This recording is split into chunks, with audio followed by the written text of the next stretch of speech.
Hello everyone, welcome back to another video. So guys, in this video I'm going to show you how you can fix if your iOS 15.7 is not showing on your iPhone and older iPhone.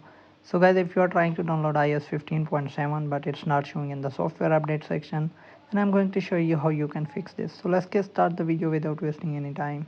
So before we start the video guys, hit the like button and subscribe to the channel for more upcoming videos. So first of all guys, open your iPhone setting, then go to the date and time, go to general, click on date and time, and make sure that you turn on the set automatic. So if it's not turned on, then make sure that you turn on the set automatically, then go back. Now guys, simply make sure that you don't have any VPN connected or any VPN added. If you have added any VPN, make sure that you delete all the VPNs from your iPhone.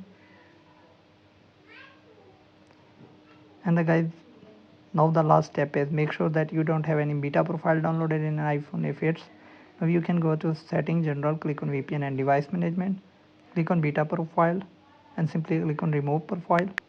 Now enter your iPhone passcode, then simply click on remove, then click on not now. Now close the setting. Now open the setting again and go to the software update and you will get this new update on your iPhone. So let me show you that.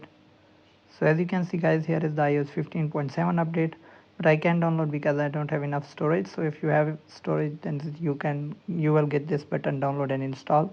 Then simply you can click and download and install, and it will take a few minutes to download the update. So thanks for watching guys.